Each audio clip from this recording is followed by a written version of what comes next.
Hey, hold on, hold on. Bag up, Terry. Put it in reverse, Terry.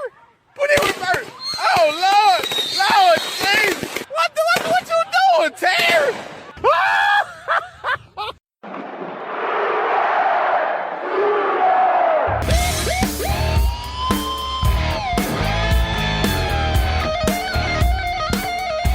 Hey, Sooner Football fans. This is your Sooner Football Fans podcast. You got Terry and Rob here. Boomer Rob. Boomer Terry. And we are coming at you from the beautiful Podcast Palace in Norman, Oklahoma. Where we are not affiliated with the University of Oklahoma. But we do have eligibility left. We got a great podcast coming up for you guys. We got Colby Daniels, host of the Shots You Take podcast and a local radio personality that we'll get into a little bit of talk with. Caleb is on the sidelines tonight, didn't feel like doing a podcast, so a little bit of news on our front is still Corona-free Podcast Palace, but so far so good. Chilly Podcast Palace, is it not, Rob? Man, it is. Last night, getting ready to, I was actually doing some work here in the Podcast Palace. And the vent's right above the chair where I sat in doing some work for my regular job, and couldn't figure out why the air was blowing on me cold. Went out, checked the thermostat, and went out, and the burners are out. The burners won't light. So, and of course, we're in the middle of a pandemic. Nobody wants to come out and do service. We have one of those fancy home warranty things, that covers everything. Yeah. They couldn't find anybody to come out. They finally landed somebody. It's supposed to be 32, 33 degrees overnight. And tomorrow between 10 and 11, our heater will be fixed, and it's supposed to be 80 degrees the next day. So yeah, you may have to break the coffee table down and use it for firewood tonight. Something.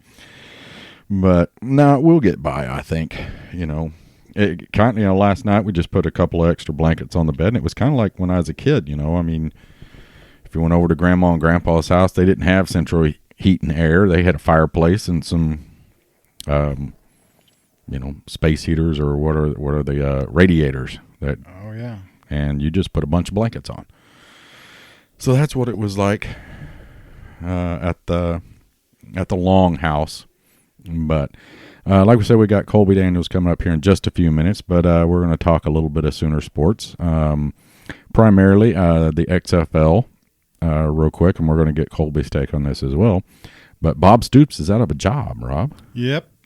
All of them really. The XFL has folded. They will not return, at least not next year. Bob Stoops, I believe, is owed $1 million. From the XFL. Man, that must be tough. Yeah. But the theories behind their folding, for one, it was a bad timing, but, Vince McMahon said that he had, enough money that they could lose money for, 3 or 4 years. But I guess when, he was expecting revenue from wrestling to carry it, and there's no revenue right now for any sports. Right. So, but we've gotten some good responses too on that with our buddies Jeff and Glenn from Tasmania, the Friday Frothy guys. Did you find it odd? I can't remember, but I guess the athletes over there aren't getting paid right now. Oh, really? Yeah, and because he asked, this is on a side note. Contracts like ours do. Yeah, it's, are they, how are the athletes, are they getting paid? And like, yeah, they're getting paid. I guess the footballers over there in Australia aren't getting paid, but everybody over here is getting paid, and it looks like Bob Stoops is probably going to get the remainder of his $1 million, which is just odd to me. Well, hey, if you could pull that off, you got much love and respect from me. Yeah. So. But the other thing I want to share with folks is breaking news. Football season is going to happen. And who broke this news? Me. Okay. I'm speaking it into existence. On September 5th, on a Saturday, Oklahoma will be taking on Missouri State. I believe it. All right.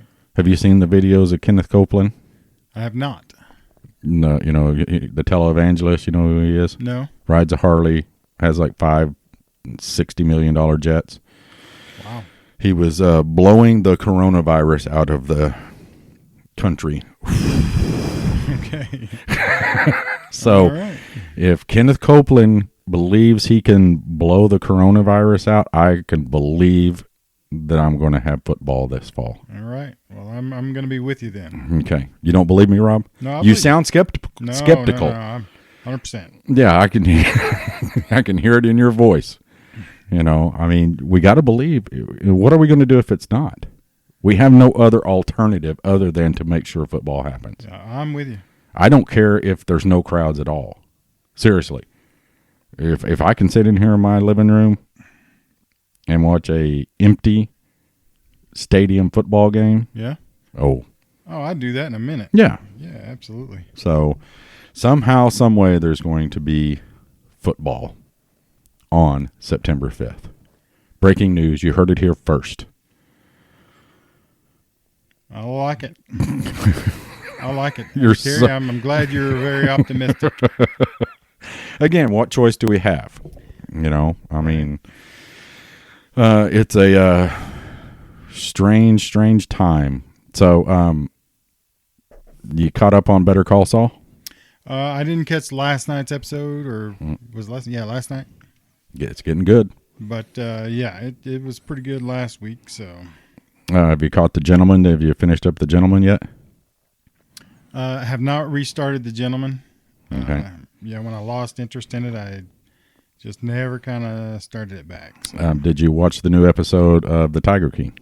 Negative. I'm still 1.5 episodes in. Yeah. Well, yeah. I mean, it is just so weird. I mean, normally, I have rewatched. You know me. I'm not a big rewatch game fan, but I have rewatched every, a football life, I think, that's been out. I mean, that's all I'm watching sports-wise is the NFL Network, and not really paying any attention to the draft. It just seems like with all that stuff, with everything that's going on, it's like, really, we're still having a draft? And there's just not any interest in it, I don't think. I mean, not that there's not any interest. There's not enough going on to keep us occupied. You would think it'd be more of a, what's the word I'm looking for? Priority? That, hey, we got some type of sports happening. Yeah. But, anyway, did you watch any of the Masters this past weekend? I did not watch any of the Masters this past weekend. You know why? Why? Because there isn't any. They had the 2019 final round on, so you didn't watch it? I didn't. Now, I watched a little bit of it, then got sick and turned it off. Couldn't watch it anymore. It was kind of interesting. They had Tiger on there a little bit. They had some guys commenting on certain holes and what they did. It kept my interest for a little bit, and then I was like, there's no suspense here. I know who wins. Right. Why even watch it if you know who wins? That's half the fun of watching sports, is finding out who wins in the end. Or maybe it's 100% of watching sports. Maybe. But what else is going on, Rob, before we get Colby on here? Anything?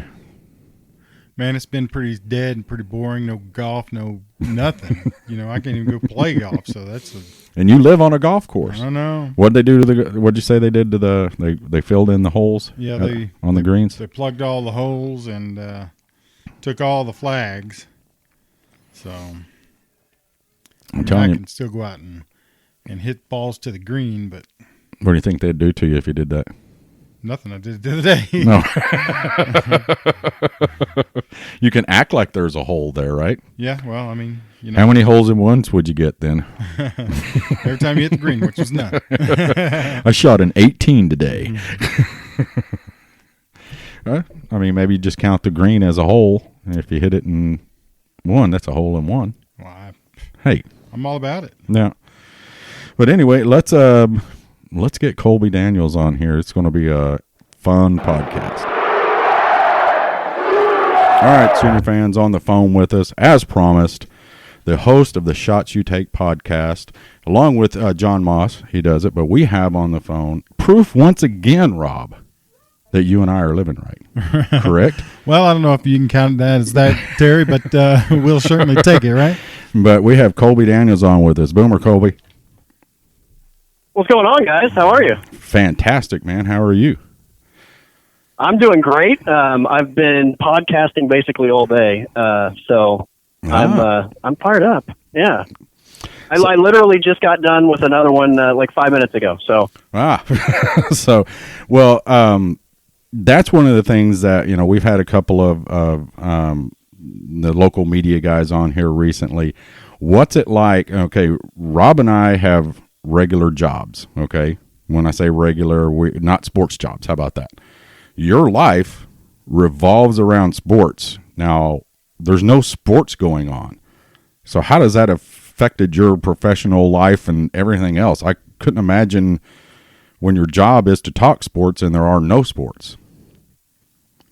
Yeah, it's been super challenging, and the timing of it all is really interesting as I'm kind of trying to figure out what the next move for me from a professional standpoint is. So, I wasn't quite sure what direction I wanted to go, and I was starting the podcast, and we've had just a great start to it all, and the reaction had been pretty awesome, and so I'm still really excited about the podcast, and we've continued to truck on, and despite there not being sports, a lot of people have still enjoyed it, and so that's been a lot of fun. But yeah, I think for everybody in the sports industry, whether you're working or not, I think it just kind of put a halt to everything that you're moving toward, and just trying to figure out the best way to navigate the whole situation. So, no sports kind of for me means just podcasting and waiting to see what happens next.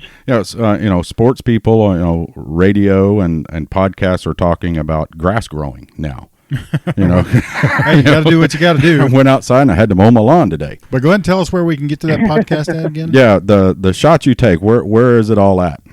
Where is it on every app, or one in particular you want to push? Yeah, so we're on Apple, Spotify, Google, TuneIn, Stitcher.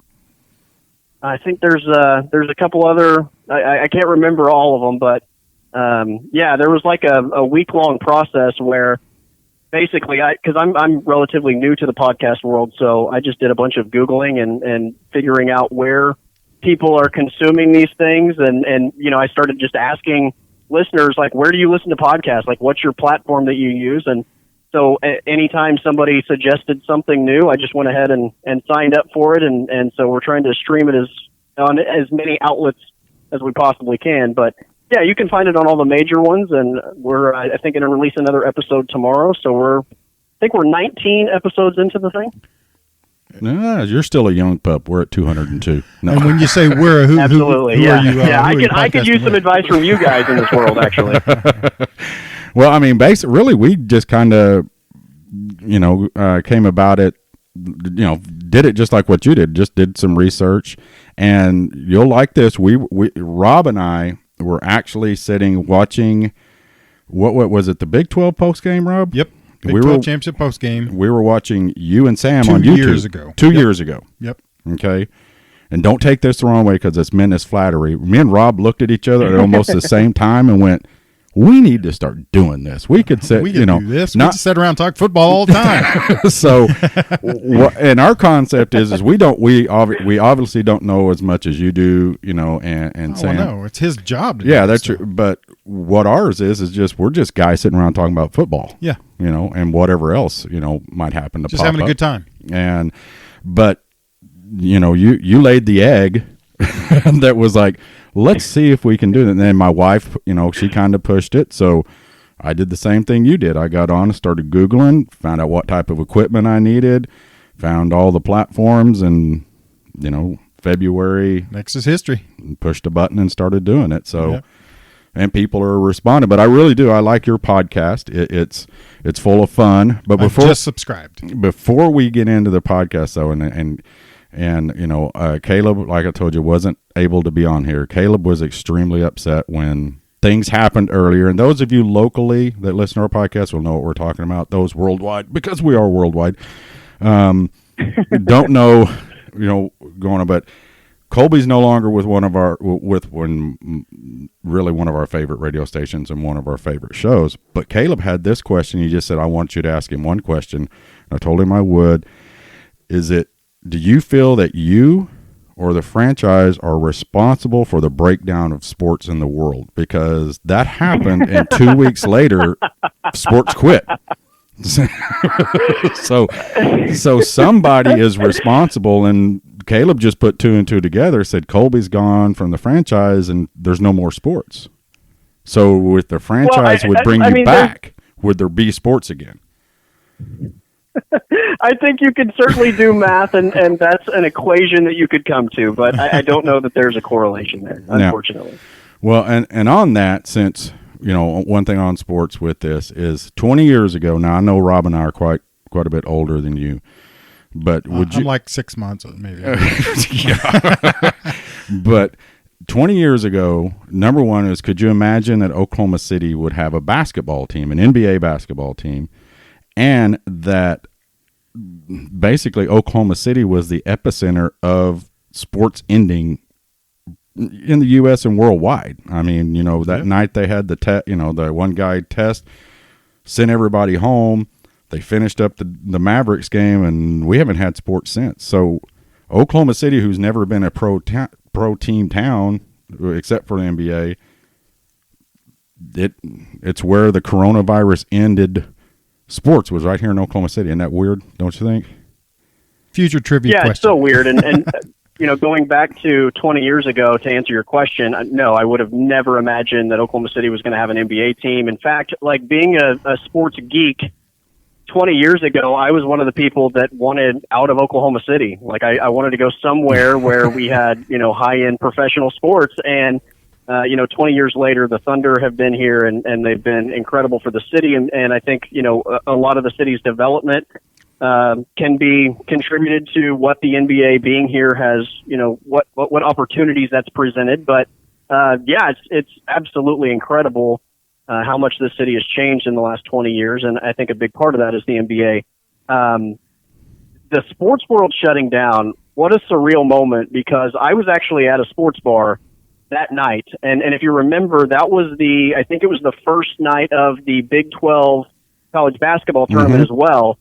Yep. And so my plan that night was go to a sports bar, watch the Big 12 games, and also watch the Thunder game against the Jazz. And so the Big 12 game kind of kicks off, and as the night goes on, there's a lot of talk about whether it's even going to finish. And I think at that point, if I remember right, they had made the statement the tournament was going to continue, but they were just going to remove fans from the equation. And so I'm watching, I don't even remember who it was, Oklahoma State, Iowa State maybe, playing that first round game in the Big 12 tournament, and we're getting closer and closer to tip-off for the Thunder game, and there's a delay, and it extends, and this bar full of people that's all doing the regular thing that we do, right, eating nachos and drinking beer and just ready to watch sports, like you could just feel this growing level of anxiety in there. And when they finally said the game is canceled, like I looked at my buddies at that point, and I literally said, this is the beginning. Like everything is going to change tomorrow, and we're going to watch. I didn't know to what level, and I didn't really know that it was going to reach the level that it did so quickly. But that night, I just kind of had that feeling like, watch, tomorrow we're going to start seeing a lot of shutdowns, and I don't know if it's going to shut down across the board, but we're going to see some pretty significant moves within the next 24 hours. Yeah, and what was surreal to me was really watching, because I'm not a big NBA fan. I'll watch it if it's on. I'll watch the Thunder, but because of what happened to Oklahoma City, I switched over to the Mavericks game, and to me that was more surreal than the Thunder game, because they had the camera. Just went blank. What's the owner's name of the Mavericks? Shark Tank Mark guy. Cuban. Yeah, Cuban, who during this whole time I have a lot more respect for. But him looking at his phone and seeing the announcement that they've suspended the season, the NBA announced that night, and the way he, set up was like, oh my God, and then was trying to, I think somewhere I heard he was trying to initially figure out whether it was a joke, but just seeing his face, an owner who's that involved, all of a sudden see that, hey, we've shut off. That was surreal to me. It's like, and that's when it kind of hit me, is like, man, we're not going to have anything for a while. No baseball especially. So it's just a strange. Yeah, it's crazy because a buddy of mine, Jordy Mercer, who plays for the Detroit Tigers, if I can get that out, I was texting him the week that Major League Baseball shut down, and we were kind of going back and forth, and I was asking him about, what the overall thought was in terms of how they were going to proceed. And I think he kind of thought the same thing as we all did, like they were going to just remove fans and they were going to continue to play and all of that. And yeah, so crazy because a few days later, like that league is shut down as well. And I absolutely didn't see that coming. Yeah. Well, let's talk a little bit about your podcast, the shots you take. Now, off of sports, you basically had one entire episode about the Tiger King, which Rob is still only 1.5 episodes into. I just can't do it. I just can't get through it. Have you seen the bonus episode, which I thought was a fiasco the way they promoted it, but have you seen it yet? Have they released it? Yes, it came out Sunday. And okay. Then no, I haven't seen it yet. Yeah, it's the guy, he's a comedian. It's basically an interview with all of them, with an iPhone. He's the comedian that did it was he was on the TV show Community. I can see his face. But anyway, he does interviews with all the main characters. With of course, no Joe Exotic, but all the rest of them, he does about a 5 or 10 minute interview with each of them just to see what they can't go to the prison and get. I'm just saying, there's visiting hours or whatever. It don't have to be conjugal or anything. Yeah. Yeah, I'm out on that deal. Yeah, no. What were your overall? I mean, share with me. I just kept watching this, just going, number one, this is embarrassing. Number two, thank goodness he's actually from Texas and not Oklahoma. And he wears the Longhorns hat. Yeah, Longhorn hat. But I mean, it's basically these tiger people are cults. Every single one of them have a cult of some type that works for them, right? Yeah, it's legitimately the strangest like small group of individuals that kind of live in the same world, I guess. Yeah. As there might be on this entire earth. Like every one of those people, I feel like could probably get their own series, and there would be enough weird shit that right. Everybody but Rob, I guess, is going to be captivated by it. So yeah. I mean, what was? Do you have a favorite scene or a favorite part of it? Is there one part that you always just think back at or when you do think about it, it's like, that's the craziest thing I've seen? Oh, man. Over the course of that entire series, there are probably a few. I think when Joe is doing the music video of Carol Baskin feeding her husband to the tigers. Which she did. It sounds bad, but I laughed my ass off as he's making the music video, and the lady that he hired as the actress looked just like Carol Baskin, yeah. So you just like her. I mean, that part was pretty fantastic. Another part that was just so random that also like actually made me laugh out loud was the scene where the FBI informant Garrettson is like randomly riding this jet ski. Yeah. Like, what the hell was that? Like, Rob's looking at me like, what is he talking? Rob hasn't seen that part. Okay, I guess I'm going to have to force myself to go through it. But, man. Like, did the FBI give him a jet ski for ratting everybody out? Essentially snitching on Joe Exotic, or what the hell? Like, I didn't understand what the hell the point of showing him riding the jet ski across the lake had to do anything, but it was such a random moment. Like it just made me laugh. No, and they were playing Eye of the Tiger too, weren't they? As he was screaming across, I think it was looked like Lake Texoma or Lake Murray probably. But my favorite scene, because it was just so random and weird, was when the young lady got her arm bit off. Okay, Joe Exotic goes back into his office and comes out with an EMT jacket. That the fact that he had an EMT jacket and that he felt he needed to wear it when this girl's arm got ripped off was just like, what are you doing? And he's running around with his little badge and big EMT like he was in charge of getting it taken care of. But I mean, that just shows you. I mean, he had thought of everything, right? Yeah. Like he had thought of every scenario and how he would respond to it, given a certain turn of events. Yeah. Except for Jeff Lowe. I guess the Jeff Lowe is the one area that he didn't put much thought into. Yeah. But no, they interview everybody, even the guy that produced it, that became his, that went to work for him to produce his web show that did a bunch of big TV shows. But he was on it, and he said it's ruined his life, but it's just, but I thought they were going to show some scenes that they didn't, but it's not. It's about a 45 minutes worth of interviews. But, the funny thing is they address, almost every one of them that didn't have teeth addressed the reason why they didn't have teeth, which was hilarious. So you're going to have to watch it.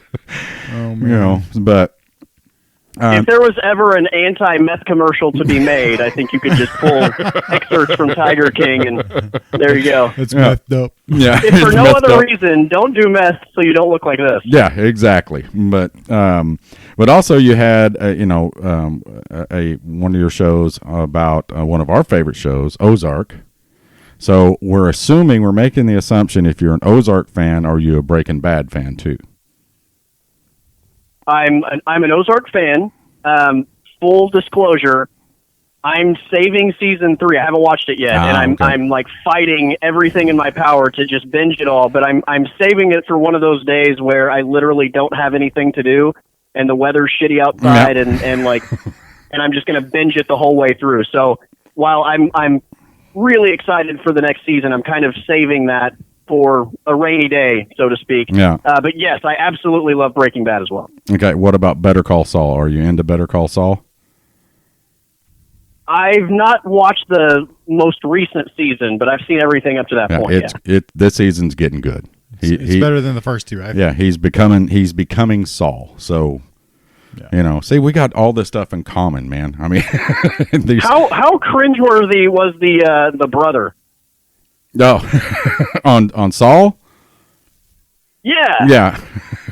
The one that what's his? I can't think of the guy's name that played the one that was hid up in his house and tinfoiled all that. Right. Yeah. No electronics. Yeah. And, James McGill. That guy. Yeah, James McGill. James McGill. There it is. Yeah. And they try to make you feel sorry for him at times, but I just had such a hard time ever feling sorry for his character. And then he would come. Douchebag. Yeah, and then he would come out and just tear Saul apart. Just rip his heart out. I mean, it was like the little brother that just begged for Big Brother's approval.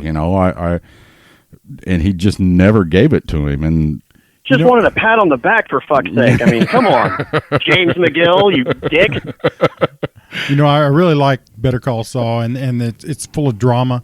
But Ozark is like from the start of the episode to the end of the season, it's just pure drama. The whole thing, you're just like, oh my gosh. Yeah, and season 3 was really good. I did just like what you were talking about. I sat down, I got up on a Saturday morning, got me a cup of coffee, and sit right here on this couch all day long and watching. I asked, have you seen Ozark? And he's like, no, not yet. Have you? And I was like, yeah. You already watched it? Yep, every bit of it. It didn't take me long either. But. Yeah, but I mean, and Jason Bateman. I mean, some of the stuff he's played recently, he's been really, really, really good at. Pretty good.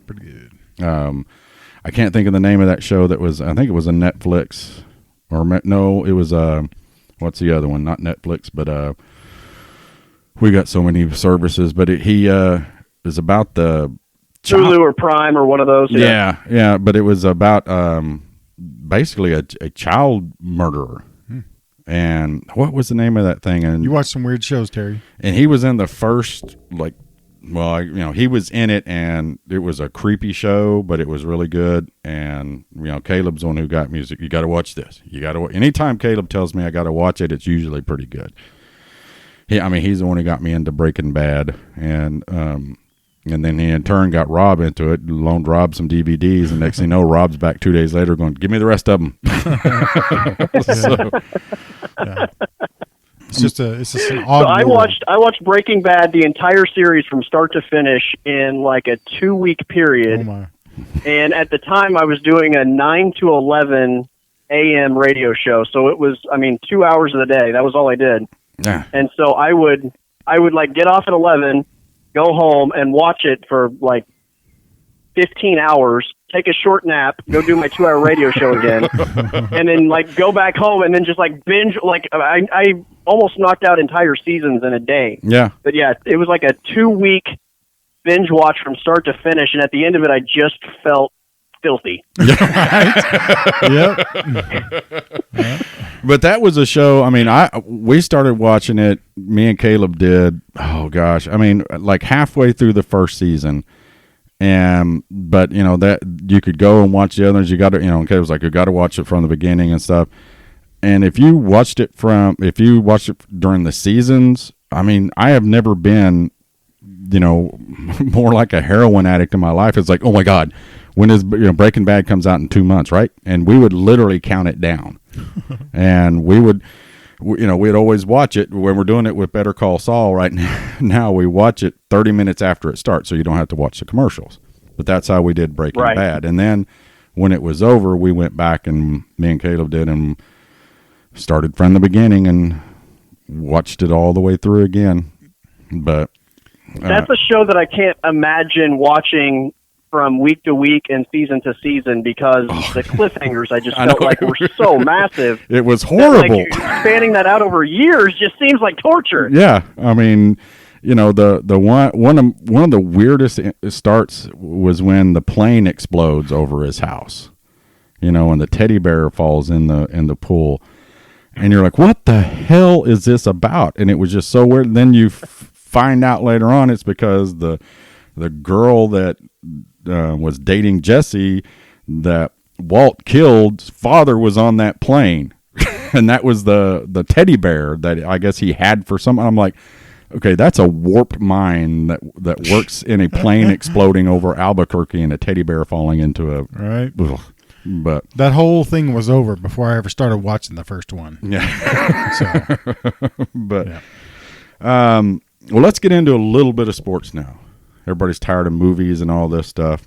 I know you're a Dallas Cowboy fan. Rob's a Dallas Cowboy fan. You? And how about y'all's America's team? How about y'all's quarterback leading America in the non-social distancing, throwing a party? Don't be hating, Terry. Hey, no, okay. Don't be hating. with 30 or so people, they think. Okay, brilliant people were apparently posting pictures of this party. The cops show up and say they don't know if a party was going on, but they reminded them about social distancing. They got complaints about a party. There were and the police can't figure out that there was a party. How about all the empty liquor bottles and food all over the place? Didn't tell you there was a party. Well, maybe they were wearing their masks. Well, and I imagine that Dak Prescott's house is big enough that everybody can stay 6 feet away, and you can still fit about 1,000 people in there, and you're going to be just fine, right? And Ezekiel apparently was there, and I guess this is his second. Somebody said it was his second infraction where he was at another party that I guess got Corona busted. Listen, when you're young and rich and you got life to live. Okay, there's no Rona. There can't be social distancing in that regard. But he's kind of getting slapped around. I don't know. What are your thoughts on that? Just as in general, okay. Not obviously everybody shouldn't. They're asking and to stop the spread of the virus, but having friends over, if I decide to invite friends over to my house, how do you feel about that? That if you decide, hey, I think it comes off as very tone deaf to what's happening in the world when you're a person like that, and you know that it's going to be talked about if anybody finds out. So, I mean, if you're going to do it, first and foremost, you sure as shit don't tell anybody about it or make it known, because you're going to be looked at as an asshole, because there are people dying and there are people losing their jobs. And this just kind of sucks for everybody, right? Even if you're not legitimately impacted by coronavirus, you're impacted by the way that we're having to live our lives right now. And so I think at minimum, you come across as kind of a douchebag that is kind of making the situation worse, or not really giving a damn about the current situation, because we all want to move past this. None of us like having to live this way. We all want football back, and we want sports back. And I don't know, we can all debate as to, what needs to happen and what should happen and whether this is the right or wrong thing to do. But I think I'm under the general impression that the sooner we kind of just get past this, the sooner hopefully we get our real lives back. So, I think more than anything, it kind of comes off as, we're bigger and better and above anything that's happening to the rest of the world. And so I feel like if you're in that situation and you're throwing a party like that, you have to know that's coming. So right. I don't know. If you're going to do that, I guess, and you're in that position, you just better make sure that nobody's finding out about it. I mean, that's probably should have kept crazy it on the DL. Yeah. Just saying. Keep it on the DL. That's absolutely right. But I mean, again, I was young once. I had police officers come to certain parties that I may have or may not have been involved in. They damn well sure knew there was a party going on, because they walked in and were like, you, or whatever. There's been people here drinking. How did this cop go? We couldn't, verify the report of a party. There was 30 people leaving the house. This is one of the reasons why, as a young kid, when people asked me what I wanted to do when I grew up, it was be quarterback of the Dallas Cowboys, because not only are you quarterbacking America's team, but you're also getting away with shit like this. Yeah. Pretty much whatever you want. But I mean, you kind of pushed on a button too there that has kind of rubbed me with a lot of the celebrities and stuff and athletes and everything. My wife loves to watch the Kelly Clarkson show. Okay, I don't. Okay, I did, however, go to the Kelly Clarkson concert with my wife. It was part of her birthday present. I drank enough alcohol that I do not remember it, but I went. Okay, but she had Justin Timberlake on and his co-star in the new Trolls movie. And I've seen a couple, and I appreciate them trying to still entertain us with talk shows, through their cell phones, recording all that. But they're talking about how horrible it is to be in isolation and not be able to go anywhere. And I'm like, dude, that's what you do every day, isn't it? You these people, they're not out working like us every day. And they're like, how horrible it is that we're used to just being able to go do what we do. And here I'm locked up in my cabin. I think Timberlake was in Montana on his ranch. It's like, yeah. A rough life. But it's like, quit. Caleb put a good point is he gets upset about them because he feels like these commercials with the athletes and stuff, they're talking down to us. I mean, stay at home the sooner we can. And it's like, we don't need, Caleb was, and I'm kind of that way too, is that we don't need you to tell us, to we're doing the right thing. We need everybody to do the right thing, but I definitely don't need, somebody who's making $60 million a year tell me how rough it is, because, I got people, friends out here that are struggling just to keep their jobs right now. And you got athletes throwing big parties and entertainers telling us how bad. Listen, I couldn't get my caviar flown in this week, so I'm really upset about that. But it's just, like I said, it's just a weird time. And I've decided. I told Rob earlier, and I've decided I'm going to be the Kenneth Copeland of Oklahoma football. Have you seen his the televangelist? What he's been doing? I'm losing you guys just a little bit. Okay. I barely hear you. Kenneth Copeland, the televangelist. Okay. Have you seen some of the videos of what he's doing? I've not seen him, no. He is speaking the coronavirus out of the United States, and he's also breathing it out or blowing it out. He's like blowing, you know. I have decided I'm going to be the Kenneth Copeland of Oklahoma football. I am speaking football into existence this fall. It's going to happen. It's got to happen. I so hope you're right. I do not. I'm at the. I need you to spend at least 20 hours of every day continuing to do that. Because I really don't care. I mean, I love going to games. I love tailgating. I also love sitting on my couch on my fat butt and watching a game.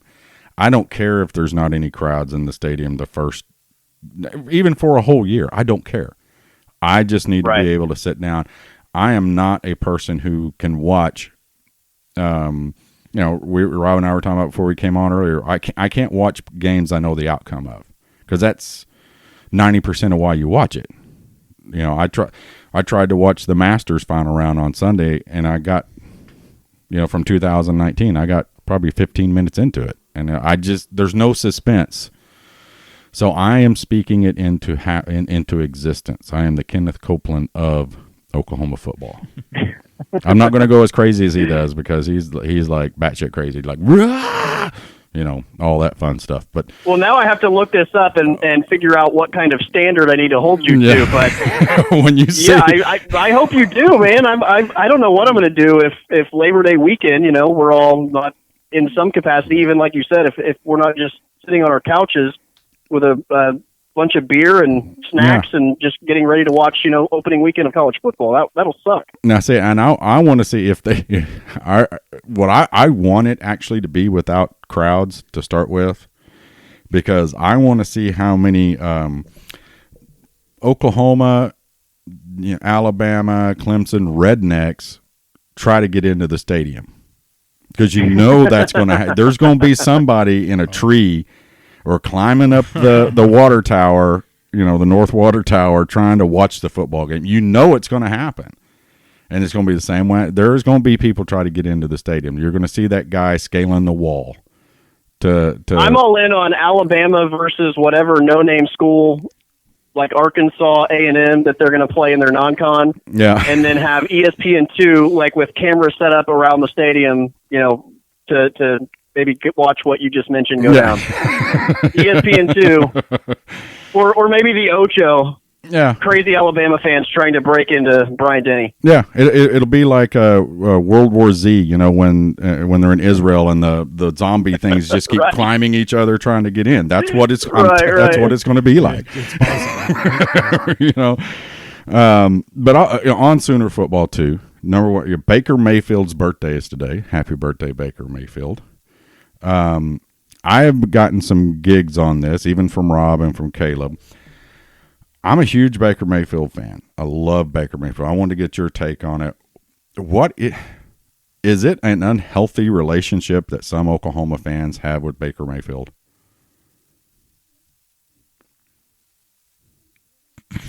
Colby? What was the last part you said? I said, is there a unhealthy relationship that some Oklahoma fans have with Baker Mayfield? Isn't it a weird relationship that we're 2 years out, almost 3 years out, and people still are just infatuated with this guy playing at Oklahoma? I think that, Baker Mayfield is a very polarizing figure. And not only is he polarizing in Norman, Oklahoma, but he's polarizing in Cleveland, Ohio, and he's polarizing in the NFL in general. There are a lot of polarizing characters in the National Football League, and Baker Mayfield's probably in the top 10 of that list. So I think it's kind of a unique situation because Baker is who he is. He's not just any other great quarterback that, people love. He's a big personality that is, I think, transcendent to some degree of sports. So I feel like people probably, I mean, you either love Baker Mayfield or you hate Baker Mayfield. Right. I don't think there's a whole lot of people that are in between. And certainly if he has ever quarterbacked your team and won a Heisman Trophy at your university, you're probably on the pro Baker Mayfield side of things. For me, I think it's funny when he makes mistakes with the Cleveland Browns, and you know, I would say there are certainly Sooner fans that don't ever want to criticize him, and to be quite honest, this season stunk for him. And is that all his fault? The answer is no. That's a terrible roster with a terrible offensive line, but Baker certainly did enough on his own and made enough mistakes on his own to deserve some of the criticism for the way Cleveland's season went. And I think a lot of people, because they love him to that degree, probably don't hold him to the same standard and want to make excuses for him. But, I mean, Baker Mayfield is, I think, when you consider everything he did over the course of 3 years, winning the Heisman Trophy, college football playoffs, all the, you know, the Big 12 championships, I have a hard time thinking he's not the greatest quarterback in Sooner history. So, I have no qualms with that. I am right there with you. But it's like, you know, for one, you know, I think it was horrible that he went to Cleveland, because Cleveland is where great quarterbacks go to die. It's just that simple. I mean, it was like that's the worst place for him to go. And two, one of the things that irritates me, and I've gotten flack over it, and I don't care because I think it's funny, is I cannot stand people wearing Baker Mayfield Cleveland Brown jerseys to an Oklahoma football game. They don't belong. You know, I don't wear your Adrian Peterson. I'm not just picking on Baker. Don't wear your Adrian Peterson Vikings jersey, your Billy Sims Lions jersey. Wear Baker's college jersey, it's fine. But when I look up in the crowd and I see somebody in, you know, turd brown and burnt orange, I'm just take that off. I mean, but it's just where I've never seen somebody have a fan, you know, a large amount of the fan base, even after they're gone, still polarized. It's crazy to me, and not crazy in a bad way. You know what I mean? It's just, I've never seen people be so tied up into one guy. Yeah, I mean, he's you know, Johnny Manziel was kind of that way in College Station. Tim Tebow, to a degree, was that way in different aspects. But in terms of just the people that love them are going to love those guys for eternity, right? Because not only what they did on the field, but the persona that they put out there. And I think those guys also, for the most part, I mean, everybody that's around them typically just kind of falls in love with them because they're that type of personality. I heard an interview the other day with, what's his name? He's the new NFL president for the Players Association. Anyway, he's an offensive lineman with Cleveland, and he was asked about when Baker got to Cleveland as a rookie and just, you know, what kind of guy he was. And he said within the first 10 minutes that the guy was there, you could tell he was one of the leaders of the team because he has that kind of personality that people gravitate toward, and he's just so infectious that, you know, people look to him to see how he's going to respond to things, and that naturally, you know, in ways makes him a leader of men. Sounds kind of like you, Rob, huh? Right. Wait, you know, I just now know what Bob Uecker felt like that time when he asked the guy next to him, you know, what'd you think? It was good. Thanks for that great commentary. You know, that's how I do, Terry. That's how I do. But yeah, but dynamite drop in, Marty. Yeah. Marty, that was, yeah, it's just it's still, like I said, two years afterwards. I mean, we were all infatuated with Adrian Peterson, and I want Baker to do good, but I'm a Steelers fan, so I could care less. You know what? I hate the Browns, I always have, and you know, people are like, "Well, are you going to root for Baker when they play your Steelers?" No, I'm pretty sure, Terry, that's sacrilege. No, I don't. Then I'm sacrilegious. Okay, you're going to pay for that. There's no way that I'm going to sit. You know, and I really don't root. I want him to do well, but I care less whether Cleveland wins or not. Does that make sense? You know, I don't. Yeah, that's fair. I think a lot of people probably share that. They want to see him do well, but in terms of Colby, don't encourage him. I think you either have NFL fandom or you don't. So if you don't have NFL fandom, like I do, for instance, right? Like I don't care who is going to play for the Philadelphia Eagles. I hate the Eagles. Yeah. And no player that I could love in college football could go play for the Eagles and make me want to see them do well. Right. Because that's a rival. Like, that's what sports are about. I don't have, like, bad feelings toward them. Like, I don't want personal harm or injury to come to them, but I don't want them to win a game, ever. Yeah, exactly. See, you understand my point. That's exactly. Absolutely. I've been a Steelers fan since the 70s. Since my dad raised us, to hate the Dallas Cowboys. I don't know why, living so close to Dallas, he hated the Dallas Cowboys, but his team were the Steelers because, the Steel City team, the hard luck, rough guys, and that was our team. And, I like I said, do well, but when we play you, do well, I don't care if you win, but when we play you, if he comes around and takes Baker out of the game, hey, takes Baker out of the game. Listen, the Steelers had arguably the best defensive line in the entire world. Oh, yeah, in the 70s. All time. Yeah. Yeah, it was the greatest defense, maybe just the whole defense of all time. The 85 Bears are going to have something to say about that. Yeah, well. But they're pretty good. Yeah. But I met Mean Joe Green about I hate you 5 or 6 years ago at a pro day because he's I don't know if he still works for the Steelers. No, he doesn't anymore. He was in the scouting retired. department still at that point, and just one of the nicest human beings ever. Yeah, and say that's the thing you don't see. And very large, right? Yeah, very large. I mean, still very large, absolutely. I just watched the NFL football live with him, and that he was two different people, literally. I mean, he went on the field, and there was a lot of guys back in that, Dick Butkus, all their whole job was, if they could rip your head off, right, they were going to rip your head off. Mm-hmm. I mean, it was just that simple. That's how mean football was back then. And I've heard people, say the same thing that have met Joe Green, is like, he's just the nicest guy. Jack Lambert is too. My daughter's family used to live out by where he lives, and their neighbors, they used to see him all the time because he was a forest ranger or wildlife ranger out there, and said he's just the nicest guy, sits and talks with everybody, never gets upset if somebody wants to ask him about it. And I'm like, hey, why couldn't I run into him while can you tell me what his Jeep looks like that he's driving around, please? But I've met Ben Roethlisberger and Juju Smith-Schuster, so yeah. But Juju seems like he has a big personality. Juju, it was the funniest thing. My wife and I went to the draft when it was down in Dallas, and we both, we have Steelers jerseys, and it just so happens. Well, it's funny. She ordered me some jerseys for Christmas, a Juju jersey and a Watt jersey, and they didn't show up. So she canceled the order, got her money back, ordered some more from a different place. They showed up, and a week later, the other one showed up that we got our money back for. So, we kept both of them.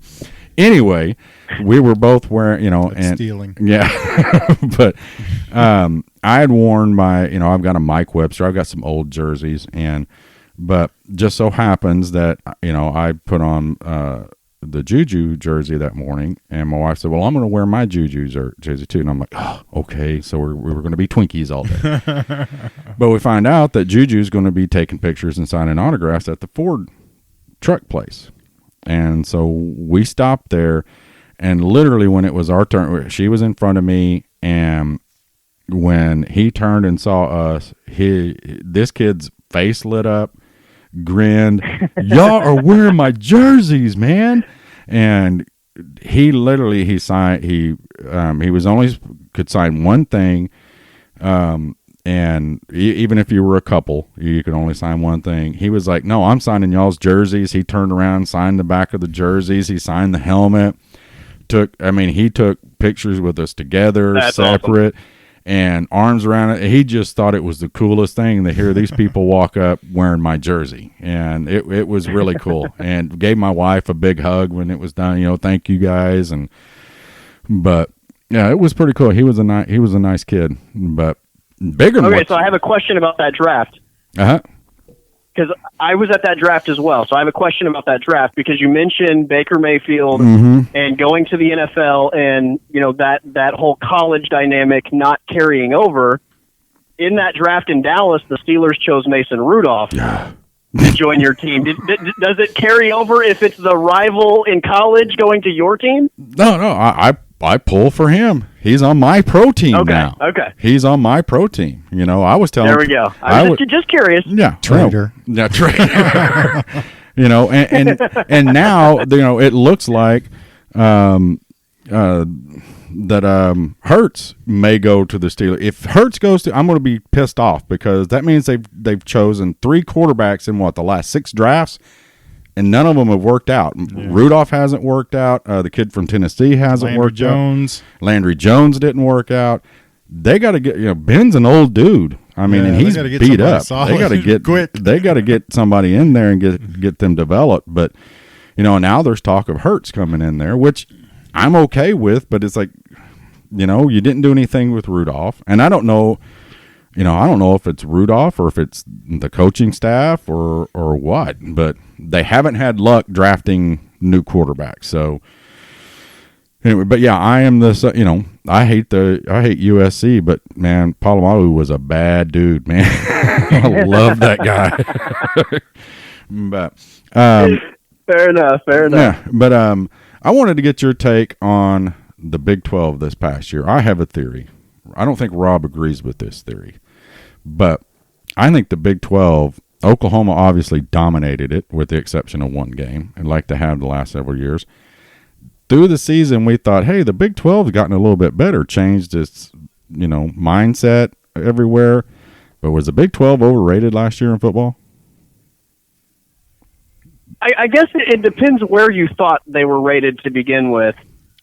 To, I guess, make the judgment, are they overrated or underrated? I would say that most people for years have felt like the Big 12 was 4th or 5th probably when you start putting together power rankings of the Power 5 conferences, and they haven't got a lot of respect across the country. So I don't know that many people have thought highly about the Big 12 in general anyway, but this was an interesting season because you're talking about 4 brand new head coaches this past year that obviously are going to have growing pains, and even if you're going to have some moments or games where you surprise people, it still takes a little bit of time to completely implement what you want to do and get the right personnel to do what you want to do. And I think looking at Matt Wells in Lubbock is a good example of this. I think there are a lot of things that Matt Wells would like to do that just the roster doesn't allow him to do. But he took those first steps this season, as I think Kansas State did, and everybody else that had a new coach, to right the ship and get it going in a direction that is maybe more sustainable and a better overall brand of football for the league. So I personally think the league was better. And part of that means that the league is going to beat itself up, and you're not going to have a ton of teams with, a big number in the win column. That to me is a good sign for a league that is trying to bounce back from where the Big 12 has been. If you have 3 or 4 9 and 10 win teams in the league, that means the bottom of your league has to be just god awful because somebody's got to take all those L's on the flip side of things. So to see kind of the balance of the league improve and kind of get the feeling that every single week we didn't really know what the outcomes were going to be, I thought that was a positive thing. I think most of the programs in the league right now are headed in the right direction.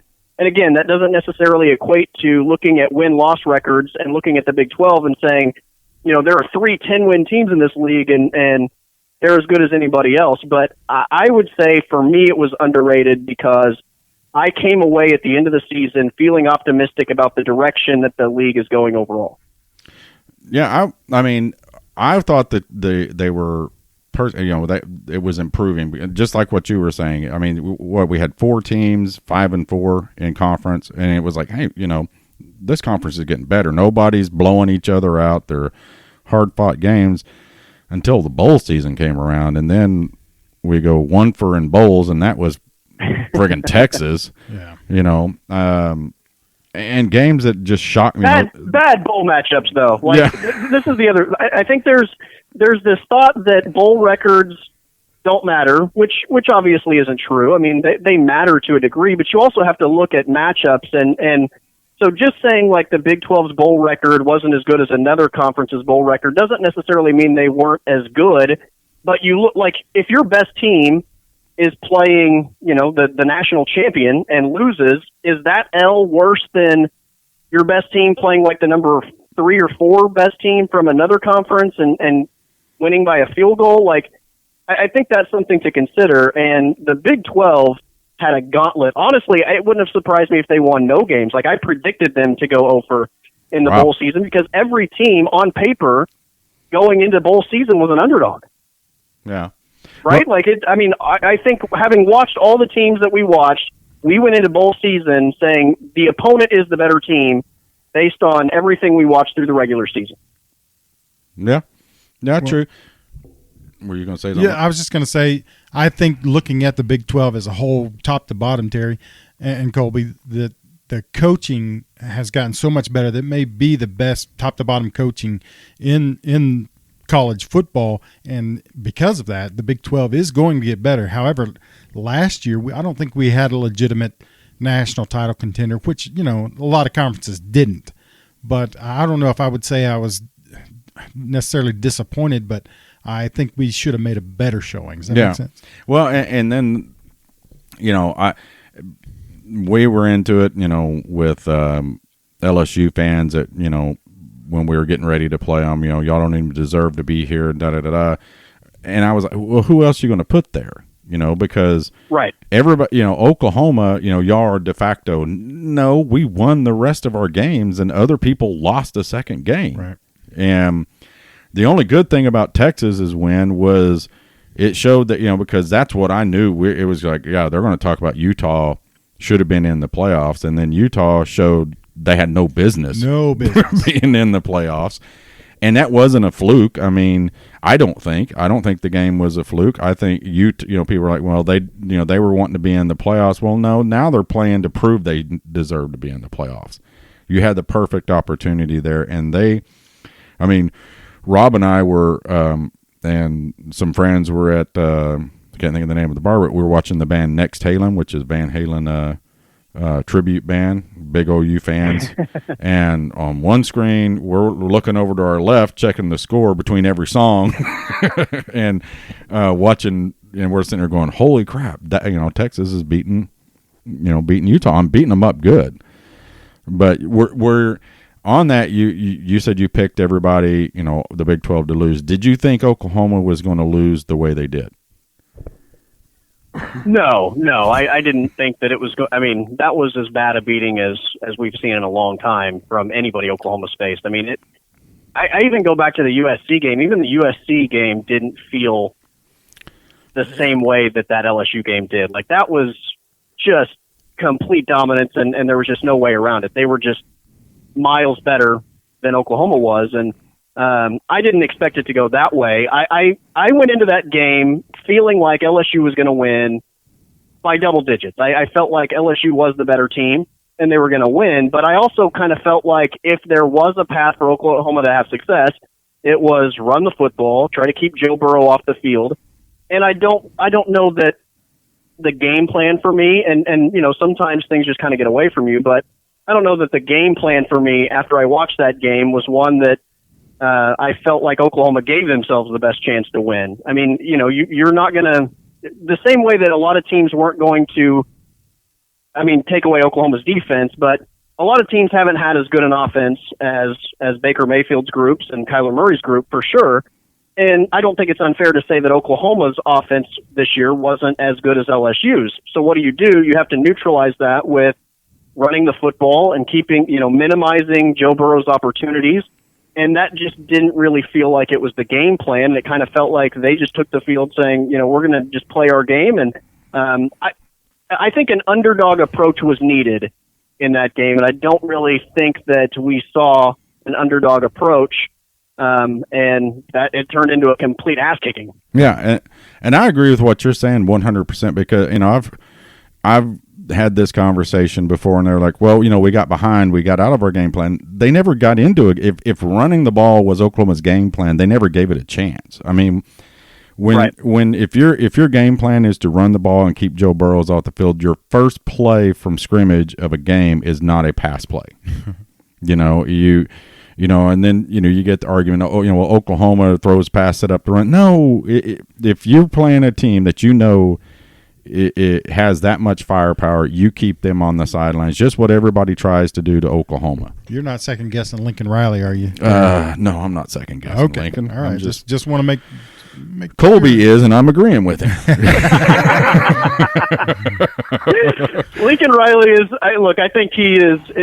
I was, and Rob probably knows this because he's also a Dallas Cowboy fan. When I hear Lincoln Riley's name associated with the Dallas Cowboys the last 2 years, I get giddy. I've been excited. I will drive to Arlington. I know. Burn that and place down. every Sooner fan agrees because every time I've ever mentioned it, I get told, people don't like hearing me say that, but, the Dallas Cowboys are my favorite sports team in the world, and if Lincoln Riley was the head coach there, I would do backflips. So I'm not saying that Lincoln Riley doesn't know what he's talking about, because I think the world of him, and I wish he was the coach of my favorite football team. But I watched that game, and I just didn't think that it was the game plan needed if you were going to try to prevent LSU from doing what they did offensively, and obviously they did what they did. Yeah, and maybe nothing. And maybe nothing would have changed. Maybe it's the exact same outcome no matter what the game plan is. We don't know that.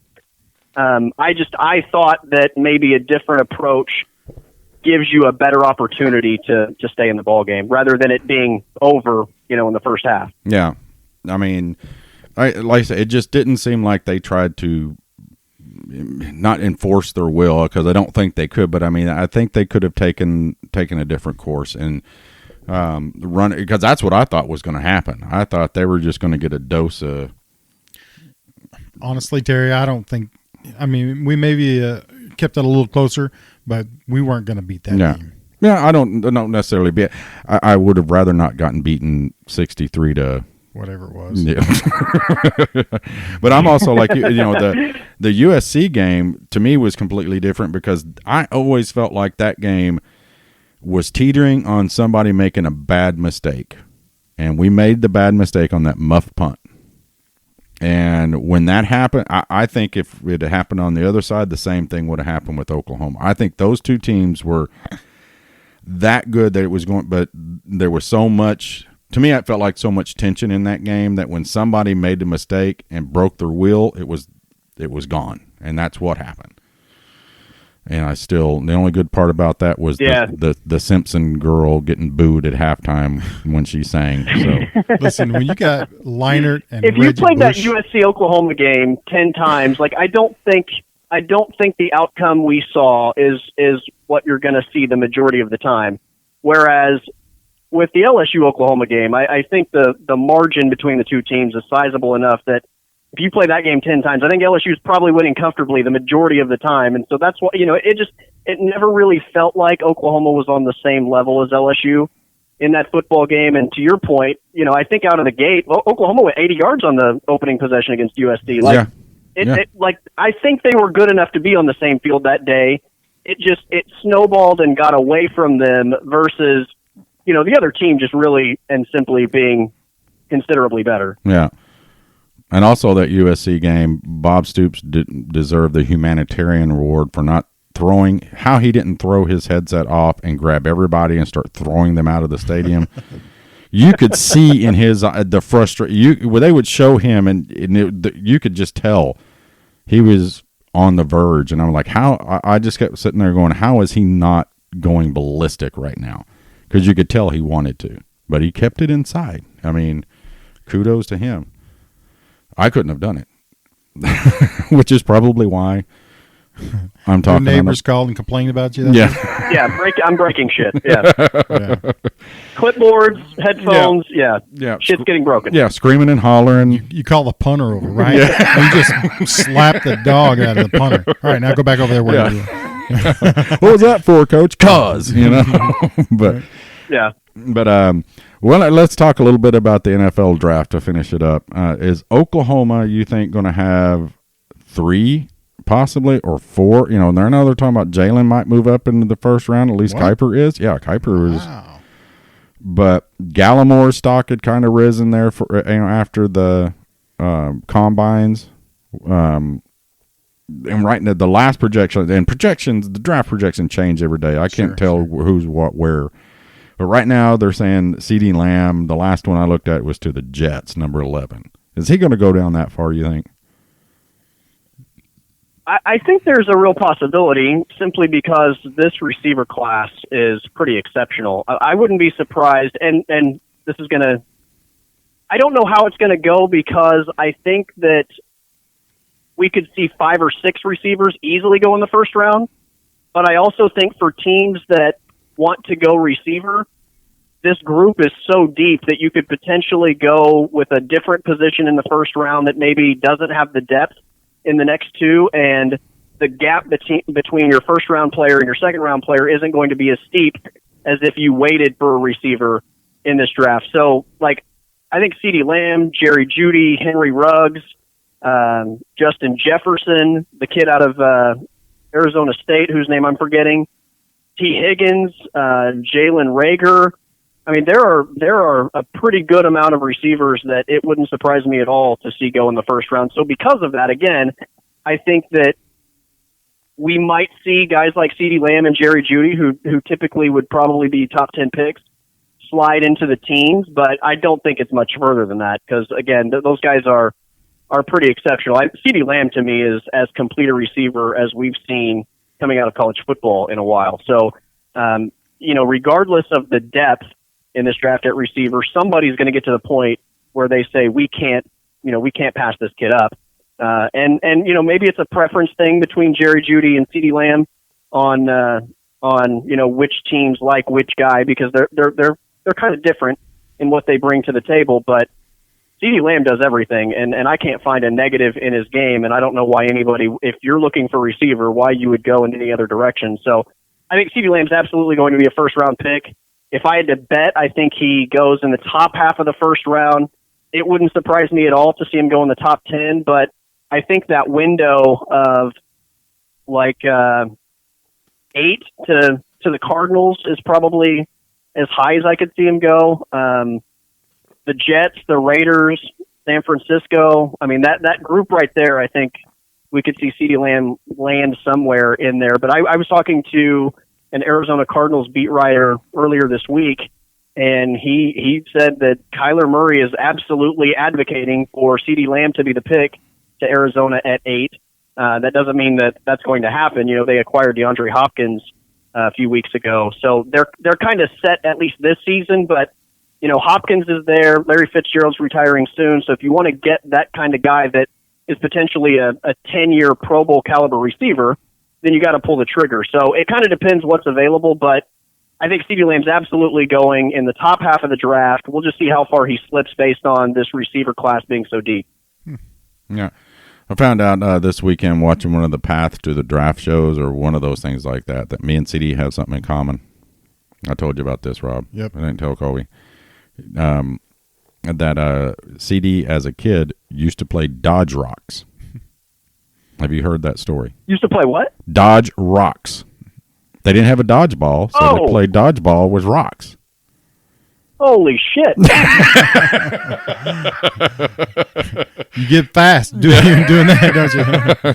And now I don't. When I was a kid, we played it. I grew up out in the country down in McAllister, southeastern Oklahoma kid. Now, what we would do, we kind of played it like Battleship. You got a stick in the dirt road and you drew a circle around you, and the other team would lob rocks. Not throw them straight at you, but would lob them. Okay, and you couldn't stand. Your circle was tiny. You couldn't step out of your circle. Okay, if you did, you were out. And I was the youngest of the boys, and I was trying to prove my manhood, and I sat and watched a rock leave a person's hand, lob, and hit me right between the eyes and the forehead and bust my head open. But I did not step out of my circle. Now, I almost bled to death, but I mean, Proud of that one, are you? I'm proud of it. You know, I mean, but There you go. Yeah, it made you the man you are today. Yeah, I was sitting there watching. You know, this morning, that morning, Saturday morning, they were talking about. One of the things he said. His quickness and footwork as a child played dodge rocks. They didn't have dodgeball, so they played dodgeball with rocks. I was like, hey. But I wouldn't have played dodge rocks with any of my friends because my friends would have killed you with a rock. I promise you, they would have been throwing at your head, nutsack, everything just to hurt you. But anyway, Murray, it's crazy that Murray may be the first linebacker taken in the first round from Oklahoma since Jackie Shipp. Wow. Okay.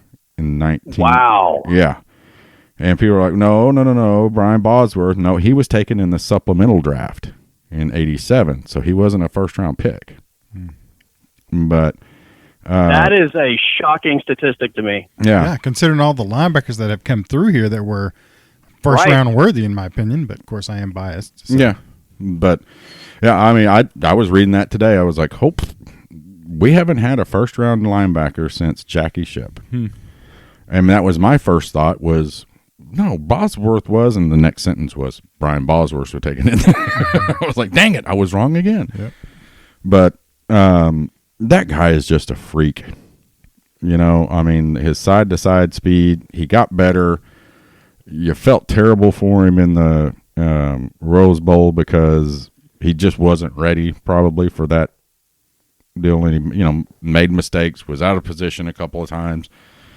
But this guy has turned around and turned into a beast. Oh, yeah. And he's one of those guys that just makes so many wow plays. I know a lot of people criticize him for the consistency throughout the course of a ball game. To your point about maybe being out of position or not reading things the right way, and those are justified criticisms. At the same time, he does things that other people just aren't capable of. And so I think when you talk about the next level, there's a level of arrogance that goes into doing, I think, anything at the highest level possible. And so NFL coaches are going to look at him and say, he can do things that other people can't, and we can fix, the consistency. We can get him in the right position, and we can teach him the way we want him to play the game. And you can't teach the guy that knows where to be every play to run somebody down on the opposite hash when, there's a 20-yard head start. Like, Kenneth Murray's just physically able to do things that is going to make him a first-round pick. So I think he's far from a finished product, and I'm excited to see the development that takes place with him at the next level. And look, he's still a young guy. I mean, this is a dude that's played a lot of football, but he's a very young football player. And, the next level, there's going to be ups and downs, but in terms of just giving him a chance to learn the position and not necessarily have to be the quarterback of the defense on day number one, and also not be in a situation where the whole defense around him is maybe an issue. There are enough positives with Kenneth Murray that I'm excited to see where his game goes unless he gets drafted by Philadelphia, and then all that stuff. Step off curb, break your ankle, ruin your career. That's all. Well, maybe not that, but hey, if that happens, he's insured. He's still rich the rest of his life. Okay, we're not there asking. You go. As long as he gets a really big signing bonus, You know what? We just talked about having linebackers that had, first round potential. I think Kenneth Murray, not only does he have all the skills and the abilities that some of those other guys did, but he also has the size and the knowledge. I mean, he's a complete package, I think. Yeah. And his side-to-side speed is just crazy. Stupid. Yeah. And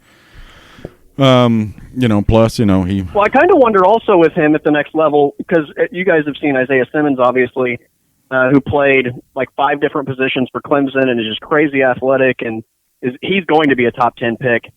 I kind of wonder with Kenneth Murray, because of the size and speed and athleticism, if we don't maybe see him get moved around a little bit, not permanently, but used maybe the same way to a degree in the NFL because he can do everything Yeah. you want him to do. And maybe a defensive coordinator gets creative with the different ways they use Kenneth Murray as a defensive weapon.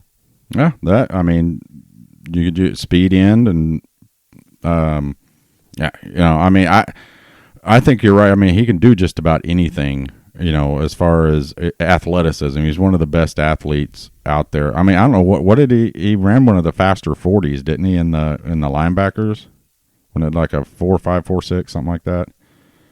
Which still is crazy to me. Anybody who runs, I don't remember what his time was, but I do remember he pulled a hammy after seeing was okay. Yeah, he ran his first one and it was like a 4.6, and they were saying it was going to be. Then he pulled his hamstring on his next one, which that it makes you wonder why they have combines. But for something, NFL.com has him as a 4.52. Yeah, That's what I thought. God, that's fast. So. And he's which what? is flying for that size, For a 6'3", 250 guy, right? Yeah. That's flying for anybody, but yeah. That's insane. Could you imagine somebody with that mass hitting you at that speed? Yep. Nope. But one other deal on, we talked about Gallimore a little bit, but Jalen Hurts, as a 1 year Sooner, obviously wasn't as beloved as Baker and Kyler. Probably it had really good numbers, but us included, a little bit of criticism with him that he didn't hold the ball long enough, didn't let his routes develop, ran the ball too much. But what were your overall thoughts with him as the quarterback? And then where do you see him? They apparently he's killing these teleconference, interviews, and everybody's just falling in love with this kid, and he's just slowly moving up the ladder. I would say you don't start for Nick Saban for 3 seasons without having it upstairs first and foremost. So that probably shouldn't be a surprise to any of us. And then he comes into Lincoln Riley's offense immediately, and for as much as people want to criticize him for certain things, the guy was a Heisman candidate basically the entire season. So the upstairs part isn't really a concern. I think he is a smart guy, and it doesn't surprise me that he wows NFL people in meetings. There are 2 things here that really stand out to me with Jalen Hurts, and part of it is it's so unfair to him, and I'm guilty of this, and we all are, and it's not our fault, but we watched Baker Mayfield play the quarterback position in Norman for 3 seasons and then watched Kyler Murray do it for a year. And I don't care who it was, short of maybe Joe Burrow, nobody was going to come to Norman and completely wow us because of what we had just watched for 4 seasons. Yeah. Jalen Hurts was spectacular for most of the season, and we were, and I was included in this, and we were still, criticizing him over things. And he's not the same guy. He doesn't have near the same arm talent as Baker Mayfield and Kyler Murray. Like, I've watched all of those guys throw up close, and there's a big difference when you watch the ball come out of Baker's hand and Kyler's hand, and you watch the ball come out of Jalen Hurts' hand. Those 2 guys have 2 of the most special arms that we've ever seen, and then back that up with performing week in, week out on the football field from a passing standpoint. Jalen Hurts performed week in, week out, but it wasn't always pretty in the passing game, and the running game made up for some of those deficiencies. So when I think about him at the next level, I first ask myself, can the running game make up for that at the next level? And for me, the answer is no, because unless you're a guy that has quickness and elusiveness like Lamar Jackson or even Kyler Murray for that instance, I don't know that that's sustainable. Jalen Hurts' running style and running the way that he doesn't seem sustainable in the NFL. So when you take that away, then you have to ask yourself, is he just a good enough pure passer to be a franchise quarterback? And, for as much as, again, we criticize him for maybe not going through his reads and not staying in the pocket long enough, all of that is going to speed up times 100 at the next level. And so that also, to me, is concerning. So if I'm evaluating him in terms of, is he a franchise quarterback? Am I going to spend a first-round pick on Jalen Hurts? The answer is no for me. But is he good enough to get drafted and make an NFL roster and potentially spend time in the NFL, and maybe he works himself into a starting position, or maybe he's one of those guys that's a backup. And if a guy like Lamar Jackson goes down, could Jalen Hurts come in and potentially sustain your offense for a couple weeks? I think he absolutely could. So, again, I think there's a ton of upside with Jalen Hurts, but for me, there are just very real concerns as to whether he would be a franchise quarterback for me. Yeah. And, I'm with I don't know how many games, especially, Rob didn't get to go to, he's at every game at Oklahoma, but I don't get to watch him. He didn't get to watch them. Rob, tell him what you do, Rob. So I work in sports entertainment, so pretty much anything you eat or drink inside the stadium, I bought it. Yeah, he's the senior purchasing agent. He buys all the concessions for General Oklahoma. Manager of Purchasing. Thank you. General Manager. But so everything that you buy at the concession stand at OU, Rob orders and has it in. So he's working generally, but this year his son was a senior. He was a roughneck, so Rob, he got to watch the last game. Last game was at TCU. Who was the last game last year? I don't remember who it was. I don't either. But anyway, there was, our seats are down low in the north end zone. I mean, first row in the north end zone. And Rob's sitting there with me, and he got to see what I was talking about because, you would see CeeDee Lamb breaking open, okay, right. And coming right at us, passing people, and then Jalen running behind him, and it was like, what is he doing? Hold the ball another 2 seconds and throw it to CD. He's breaking wide open. It just seemed like that happened so many times this year. Absolutely. And, maybe it was the offensive line's fault. No, it was Young.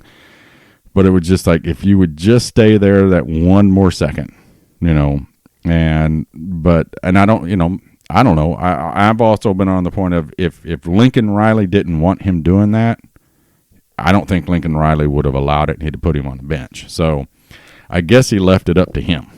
I don't know, but I would. Yeah, I'm not a football savant by any means, but I think that there were enough instances while Baker was here and Kyler here as well that we could see when those guys would understand that a guy was about to be open, and we call you throw with anticipation. Right. I think is the way we use that term. Yep. Those guys threw with anticipation of knowing that a guy's not open right now, but I'm throwing the ball now because he's going to be open. And by the time the ball got there, the guy had created distance, and it's a big play. And we didn't see that a ton with Jalen Hurts. It always kind of felt like he had to see the guy get open to pull the trigger rather than, that anticipation throw where and maybe it's a trust thing, I don't know. But yeah, he didn't pull the trigger the same way as those guys did, where he anticipated what was going to happen rather than, again, waiting for the guy to be open and then throwing the ball. And you just can't do that at the next level. Like it's just not going to work. Yeah. Yeah. And, and maybe that was just infamiliarity with the receivers as much as he even threw it to, CD in the offseason and stuff that, hey, hadn't seen it happen so many times and sat through film sessions for 3 years watching, at this point in here, this is where he's going to pop out. So I'm just going to, instead of throwing it to a receiver, throwing it to a point on the field and trusting that your receiver, was yeah, but run some of those, I mean, some of them were just, we were watching it from the stands, right? So, yeah. I don't know. It's a little different, though, when a 6'5", 300-pound guy is trying to kill you. Yeah. So I'm just saying that, give him a little bit of a break on some of those. Yeah. And, and that's the thing, like you said, it wasn't like he was a bad quarterback. He made some bad mistakes in some games. Actually say he was really good. Good. His rushing stats, he was a good runner. More powerful runner than what. And it's funny now that we think back on it. Rob and I and Caleb would talk. We were like talking about. Hey, we've had Kyler Murray running the speed of light through there. Now we're going to have a guy who can run, and he's 6'3". He's got muscle. He's going to run over people. And then when he was running it, we were going, stop running it. That's just how we Sooner fans. A little bit, yeah. Throw it to CD, throw it to anybody. But yet, earlier on, we're like, hey, man, what's it going to be like having this big, strong quarterback running? And then he's running, and we're bitching about it. But we wouldn't be Sooner fans if that's... Yeah, I think part of that also to me was maybe he's a victim of Oklahoma just having so many weapons. Where, because I said this in a lot of our post game shows last year. Like, I'm watching Jalen Hurts, and I understand. Like, I didn't expect him to be a good passer coming in, and I think, to be fair, he was better than I thought he was going to be as a passer this last season. So I expected that he was going to be a runner, but then all of a sudden, he's a little bit better throwing the ball than I thought he was going to be. So maybe that raises my expectations of the passing game. But also, Oklahoma's offense had so many weapons around him that, like, every game, I'm thinking, this is the Jalen Hurts show. But I want to see more CeeDee Lamb. I want to see, all the freshmen, all three of the freshman receivers, and Stogner and Calcaterra before the concussion situation, and Charleston Rambo. Like, they had so many weapons that every single week, I think part of me was just like, he's running the ball and that's what he does really well. But I kind of want to see him take advantage of all these weapons because Oklahoma's so loaded offensively. Yeah, and it just never. Well, the comeback against Baylor.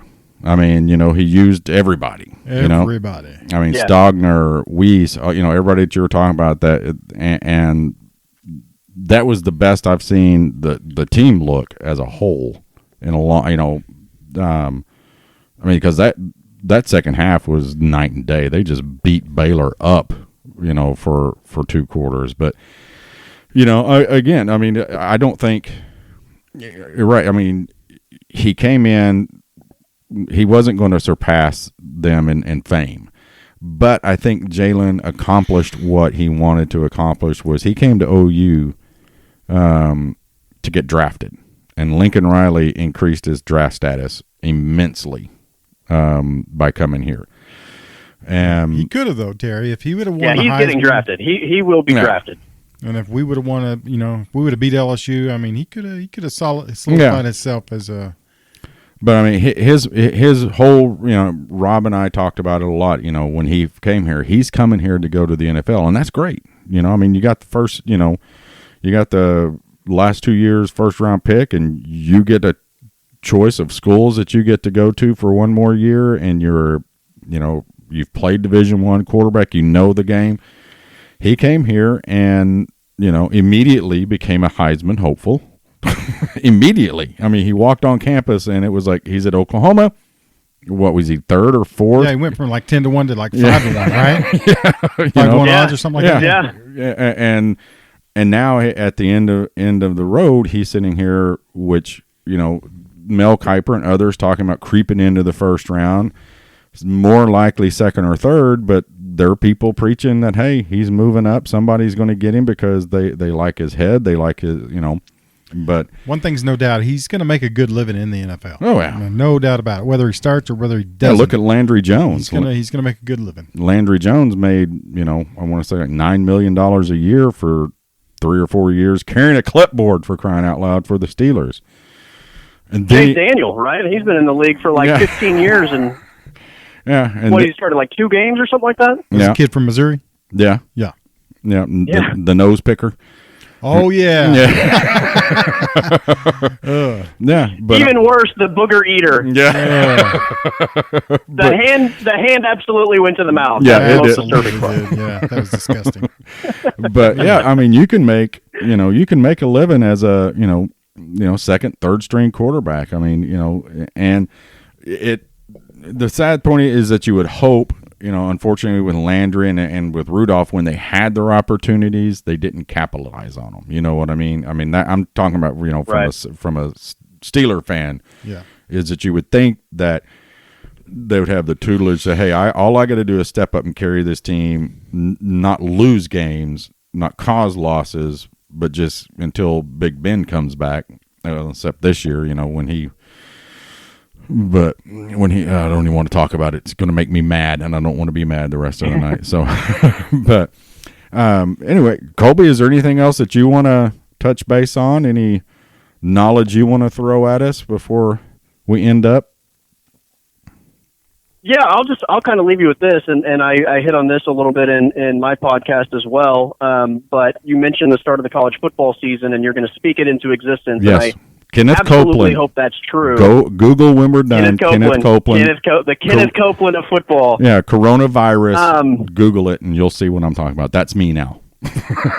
I don't know if you guys caught any of Chris Fowler's comments this week, but he talked to people that are, in that group of decision makers on whether or not college football is going to start on time. And I mean, to take that a step further, in what capacity are we going to watch college football this season? And he basically said the timeline for the season starting on time is the end of May. If they don't feel like by the end of May, which is only, a month and a half away from now, if they don't feel like everything is at a position where they can green light the start of the college football season by the end of May, then it's going to be altered in some way, whether that means it's delayed for a few months. The idea of having a spring season has been thrown out. Mm-hmm. All of that is being discussed. And I think, even if it's a delayed season, I kind of feel like we're going to see college football in some capacity. But as of right now, and I hope I'm wrong, I just have a hard time thinking that a month and a half from right now, the powers that be are going to feel like everything is in the right position to proceed with college football in week number 1. Again, that's 6 weeks away for them to green light the start of the college football season. So to me, there just seems like there are so many moving parts with all of this, and it kind of feels like it's an evolving situation. Who knows what the situation is 6 weeks from now, much less 3 or 4 months from now. But that's kind of my big takeaway of sports over the last few days is Chris Fowler kind of passing on information that he's been given, that essentially the green light has to be given by the end of May, or we have to start talking about what plan B and plan C is. Yeah. Well, but, on that fact too, is that just like with, with what the whole country is going through right now, financially, because of all this, we're talking about $1 billion, capitals, football, the amount of money that college football makes for everybody. Not just themselves, right. It but sustains all the other sports. Yeah, sustains all the other sports, makes money for ESPN, makes money for the cities, everything. It's so hard for them to say, no, we can't have that revenue. They have to figure out a way to get that revenue, or at least part of it.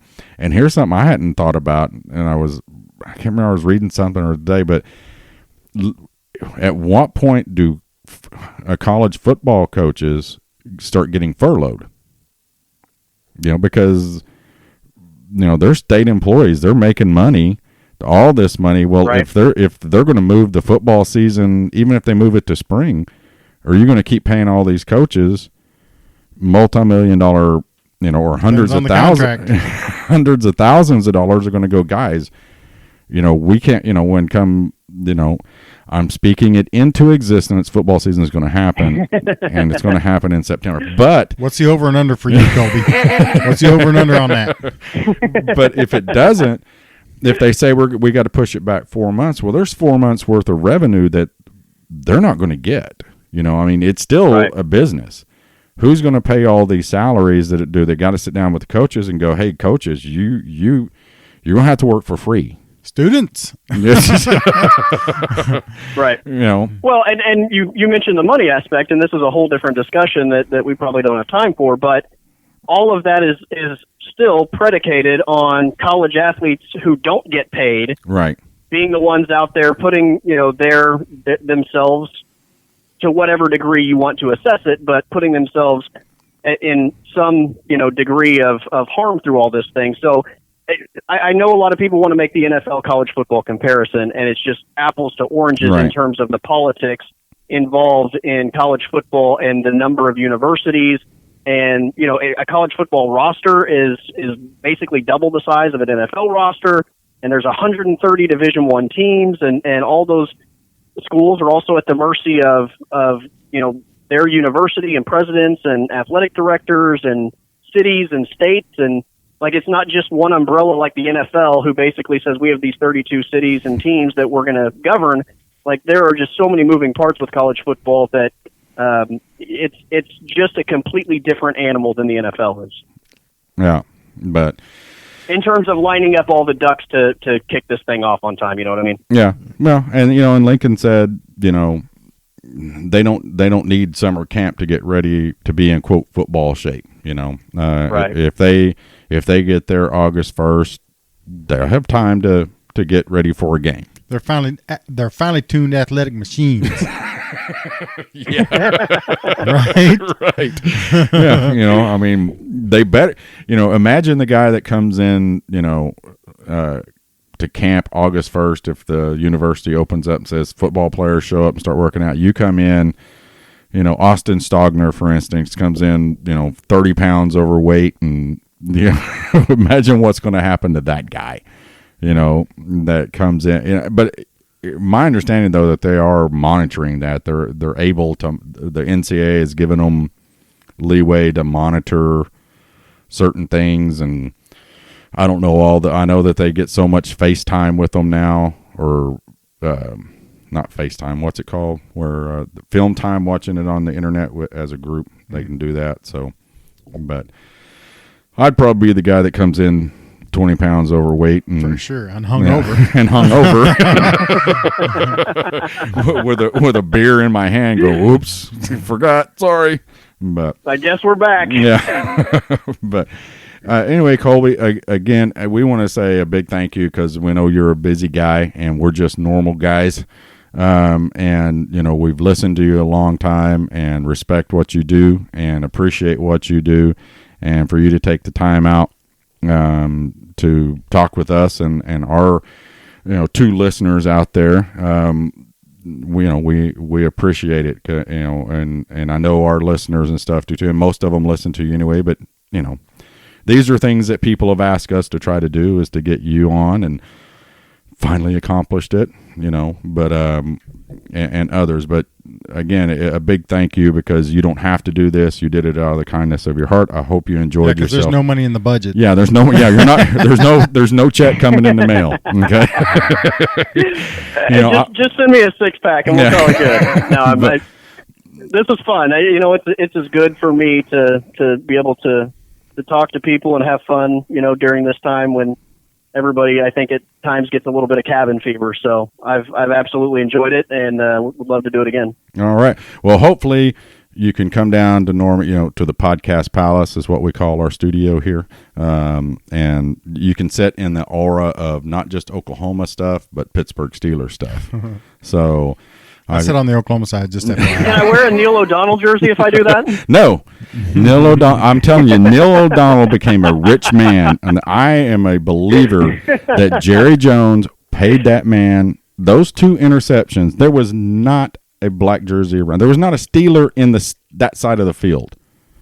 Okay, Jerry Jones bought that Super Bowl. That's enough said. All right. So, and the banner looks beautiful hanging in AT&T Stadium. It does. Yeah, Neil O'Donnell. Terry's hating. Yeah, that to me, that was the first game. My wife and I had been together, quite a while. Not quite a while, but our kids were still young.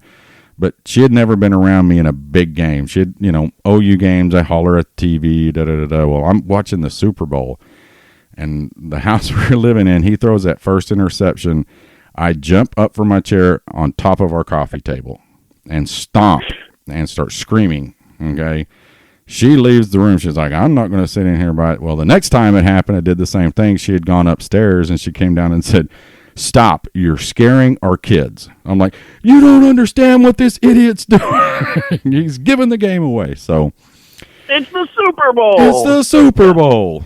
So, but now she's pretty much like that. She's been, kind of groomed into the sports fan, not as crazy as I am and definitely not as crazy as Caleb is, but, Anyway, again, Colby, thank you very much. Guys, make sure and check out the Shots You Take podcast with Colby. It's a good podcast. It's a fun podcast, informative and entertaining, which is what, is all you can ask for in a podcast, right? You're welcome, Terry. I think so. That's what we just try not to fuck it up every time. But and again, I hope you'll come on again, and best of luck in any other endeavors that you got going. You got some fans behind you hoping for the best, And, but again, right now, your podcast is one of the best ones around that, we've listened to. I didn't realize it. Caleb told me about it. Caleb's the guy on the edge. Is like, Colby's got to, hands me his phone. So I listened. So, but best of luck with that and everything else. But again, we sure appreciate it. Rob, you got anything to add? Yeah, That's it. Appreciate it, Colby. Yeah, no problem. Terry, Rob, had fun, and let's do it again for sure. All right. Boomer Rob. Boomer Terry. Boomer Colby. See you guys. See ya. Sooner fans, you really need to go check out our podcast partners. First off, teambarfinder.com. Download their app on the Apple Store or on Google Play. Find out where you can watch your Sooners locally at your local pub. Also, go check out tailgateconnect.com for the best tailgates across the country. And go learn football from Jason Young, JY, and the Trench Warfare Report. www.trenchwarfarereport.com. Let's get this going.